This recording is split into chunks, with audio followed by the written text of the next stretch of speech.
And hello, everyone. Joined by Jasmine Jimenez right now, a very special woman who has had a very special son, an amazing story. Thank you for taking the time. And I just want to start out by saying, my family, all of us watching, our hearts and prayers go out to all of you. Thank you so much. And I can't thank you enough for, inviting me and asking me to be on the show about my son. Yeah, and a lot of your friends and family tagged me, and I'm sorry I didn't see the messages because Facebook can be bad. But tell me about, and I'm going to play a video we have of some pictures. But tell me about your son from the minute you were pregnant and you got kind of what some would say bad news from the very beginning. But I want to talk about the beginning. So you found out you were pregnant with this little guy right here on the screen, and That's it my and you baby. got news kind of in the beginning that there were some complications? Yes. So at my 20-week maternal fetal scan with my son, they had let me know that his heart had some holes in him and he was very underdeveloped. And I would have to go back in 2 weeks for a follow-up scan to do some more testing on his growth and see, how he's progressing.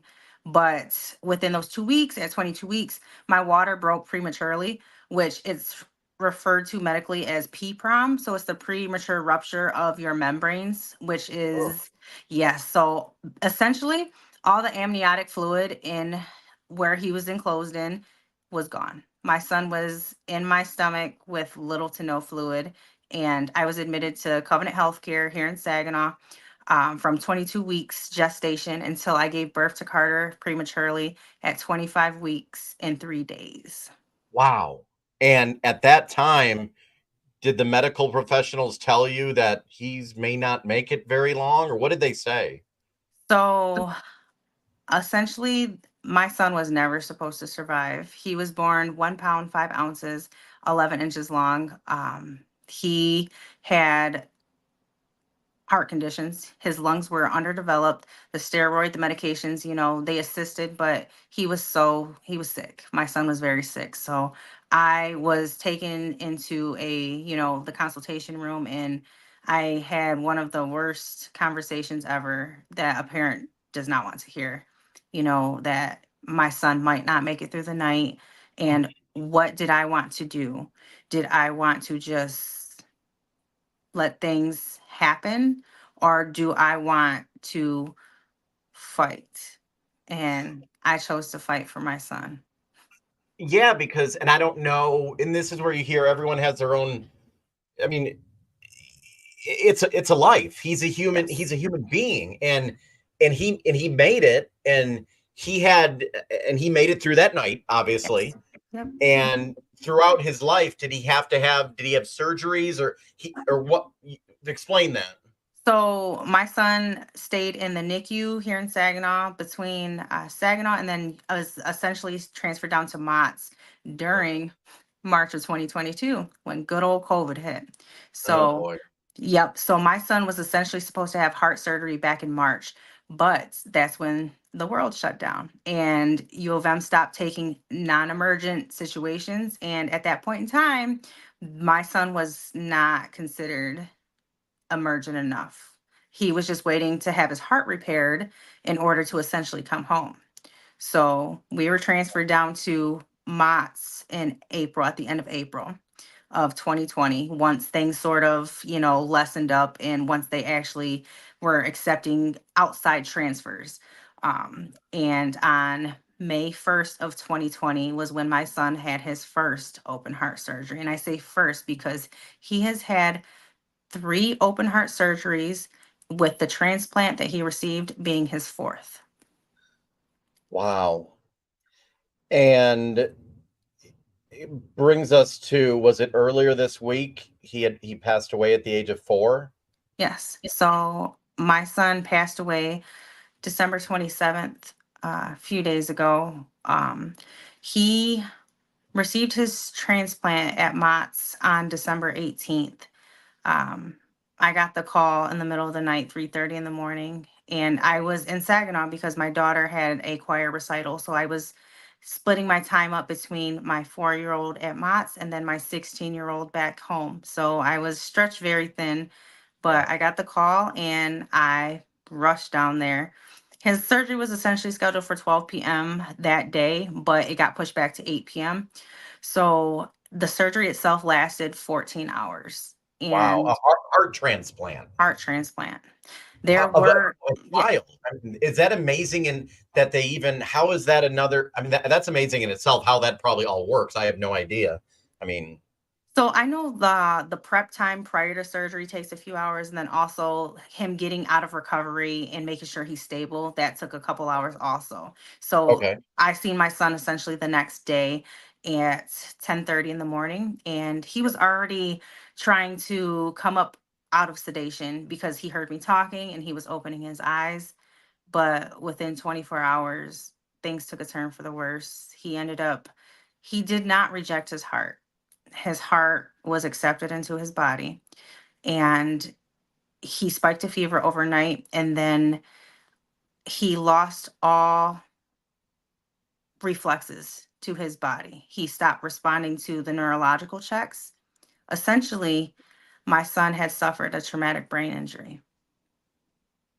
After with the new heart that okay, so something happened. There was something that happened, and I have no answers. Yep, there's no explanation on what happened, because how does a 4-year-old go in for a heart transplant but essentially pass away from a traumatic brain injury?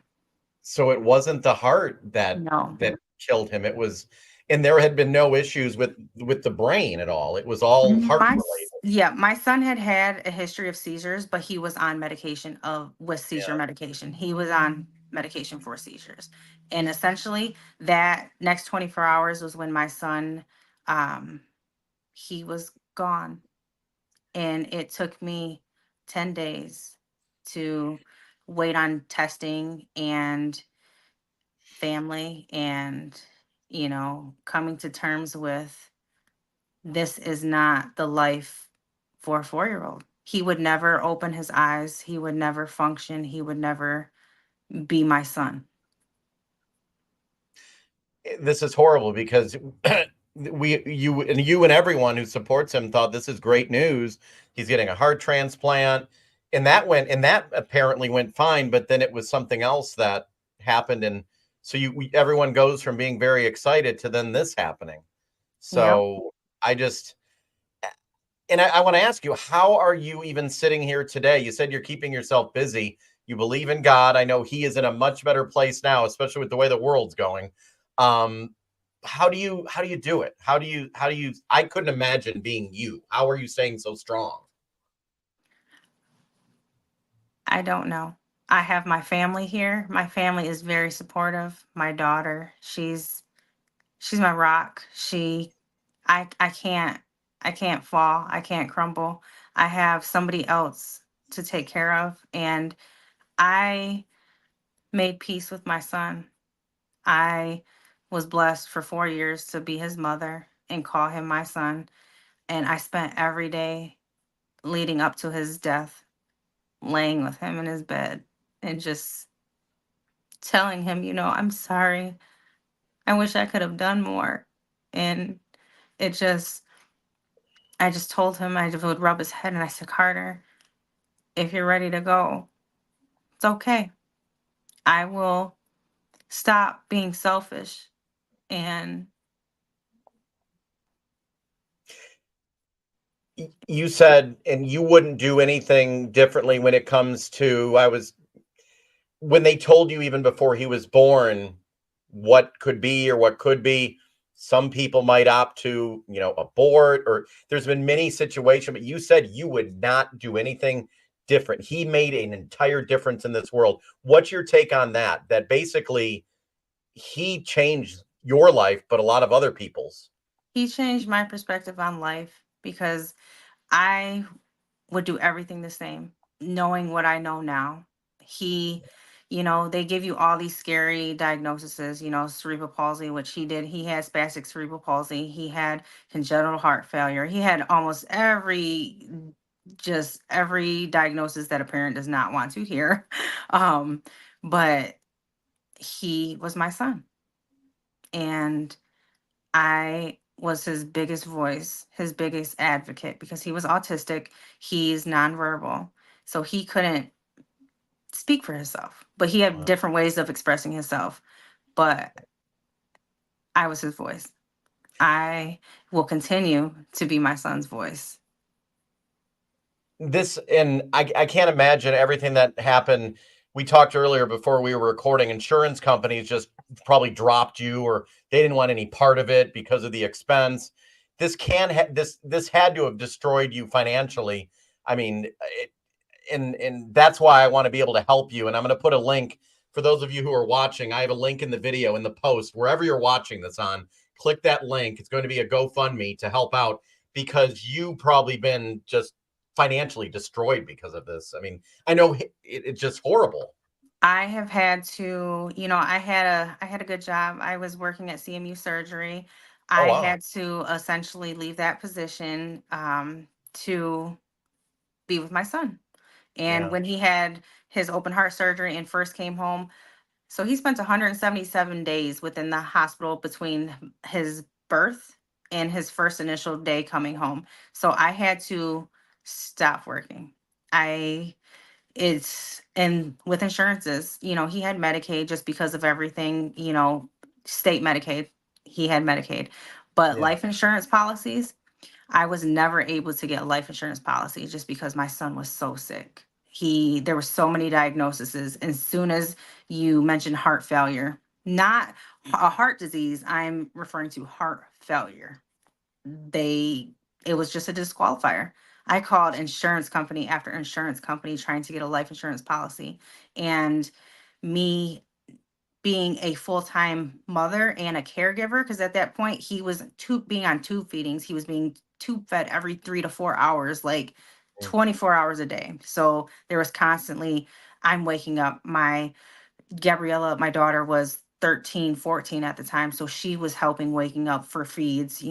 She'd wake up in the middle of the night, Mom, I have it. Go back to bed. And yeah, she was a little mama to him also. But it was, life changing because I went from, having a full-time job in corporate America and I was a stay-at-home mom, being a caregiver to my son. Just putting some of the pictures up here now. Really cool. The Spider-Man. And I know you sent these pictures over, and they were taken during at different points. But despite all of this, he's giving a high five to the Spider-Man there. It just the smile. I see a smile. It's That's just his, if you look in the back on the wall that says Carter Strong, that was they had like memorial stuff you could write on the wall, like on the windows, and I made that for him. it's just. I mean, it really makes you think. As happy as can be, this is life is so precious, and we talked about this earlier. What lesson or what do you want people to know about this? Because we in society we argue about little crap, we argue about this and that, but what really matters is that smile right there. That's what matters, right? Yes, life is very short. I never thought I would have to be planning a funeral for my 4-year-old son. He's 4, and it's not right. And people just, like you said, they argue and fight over the littlest things. They don't speak to certain people just because of grudges they're holding. And you don't know. I didn't, that day, that picture right there, that was Yeah. his transplant day. That was hours before he went down for his transplant. The other picture you just showed, that was hours. We were watching Super Mario Brothers together. He was, yep, hours before his transplant. That was him. He was healthy. He was smiling. And then within 24 hours, my life crumbled. And I never thought in my wildest dreams that this would happen.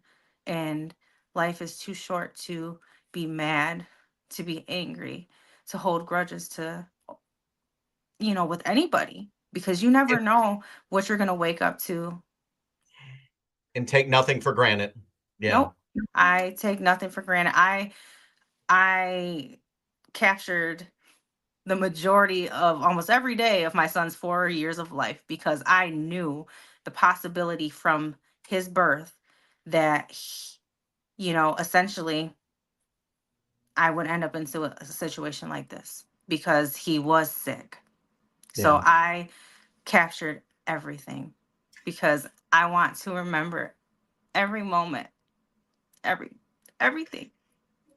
And I think the whole community is as well. And I'm going to put that link out there because people need to help you as well because you gave up your life and you would do it again. I would do it. I I think would. most good parents would do it, but we need to help you because the insurance companies definitely didn't help. No. Um, and you gave up everything for Carter. And so if anyone can, hit that link, press that link, help out all you can. And what's the last message that you want to say to people? Because it seems like so many people have come out, and this shows that there are good people in this world. This situation has restored my faith in humanity. I never in my wildest dreams thought I would have the love and the support from, my family, but not only my family, my friends, strangers, people that have never met me. They are just the continued thoughts, the prayers, the donations, everything is just it is overwhelming, and I want to say thank you to every single person that my son has touched. And he has touched and captured the hearts of so many people. And he is a warrior. He's a heart warrior. He is strong, and he will forever live on through me. Thank you so much. And if you need anything ever, reach out to me or any of us, and I'm sure we'll do anything we can to help. Thank you, Dave. I appreciate you for inviting me onto the